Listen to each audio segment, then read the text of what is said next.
Hello, welcome once again to the turret of pleasure here in the enchanted kingdom of Hermione. And just sitting here watching some of the Microphonic Fool's bird videos. He has his channel of assorted videos, and he takes care of all my technical stuff. So my BFF lives up the road here at the Lap of Luxury, feeding the birds. Gonna do a few more sessions of where not to start. People keep suggesting where not to start. Let's say you're somebody from another culture who's never heard any rock music and you hear about this new band or a band that everybody really likes. They're excited. There's a band in town who's playing their music and dressing up just like them. And that band is Kiss. So you don't know anything about them. Where do you start? Where do you not start? The series is Where Don't You Start with Kiss? Well, for me, this is a difficult question. Now, how do I put this politely? I can find absolutely no intrinsic artistic value in anything Kiss has ever done.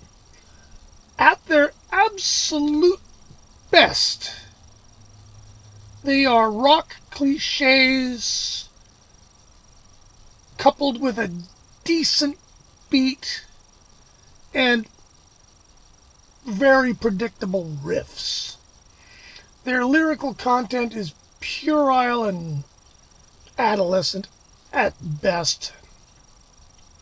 And their whole thing, they're the McDonald's of rock. Paul Stanley said it himself. There's really no cultural value to them. They are an entertainment spectacle. They are music product of the first water. However, a lot of people love them. I got friends of mine playing tribute bands to them. A lot of people grew up with them, are nostalgic. So where do you not start with Kiss? Good rule of thumb. Don't start with any record, and this is, of course, I'm talking about the recorded oeuvre, if you will, which is extensive. There's a lot of Kiss records out there, and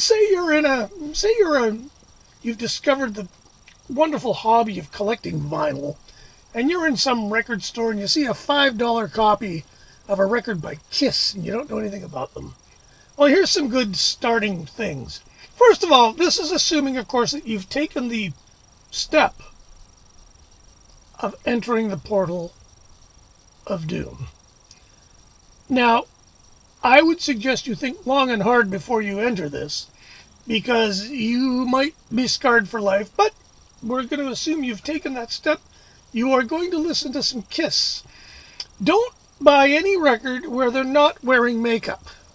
Those records are all terrible. They're amongst the worst rock records ever made by anybody. And their terrible crime is that they're just so bland.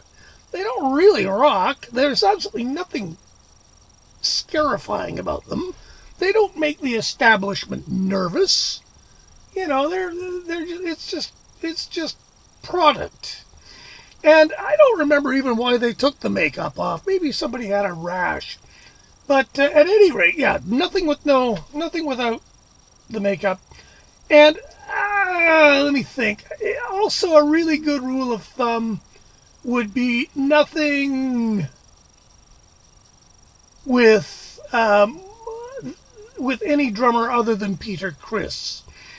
Eric Carr was a pretty good drummer, but he played on music from The Elder, and Bill Bruford couldn't have saved that record. There's an era after Criss left and sort of before they took off the makeup that's all over the place, but it's mostly garbage. Some of it's just exceptional garbage. Like Music from The Elder is an unbelievable record, which I've spoken of before. A record so bad that the planned movie to accompany it was canceled. I never have heard a situation where you make the soundtrack record first, and then you make the movie, but that was the idea. Remember how much cocaine was being snorted at Casablanca at this time? And it all starts to make sense. Okay, so now we're down to records that include Peter Criss as the drummer. And then it's like, okay, finally, now you've boiled it down to maybe, I don't know, half a dozen records. Avoid anything with applause on it, because that's bogus and the sound is terrible. Although if you're only going to buy one record, maybe buy the first live album called It's Alive.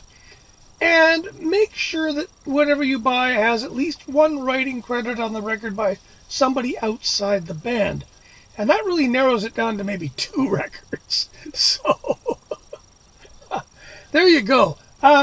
In all seriousness, if somebody said, hey, what's a good Kiss record? I'd go, well, the best one I can think of would probably be Destroyer.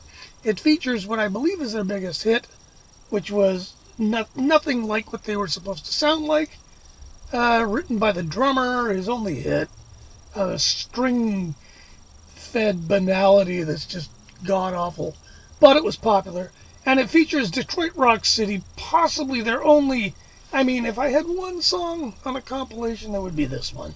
It's kind of like, it wouldn't be bad on a Bob Seger System record, but that's about it.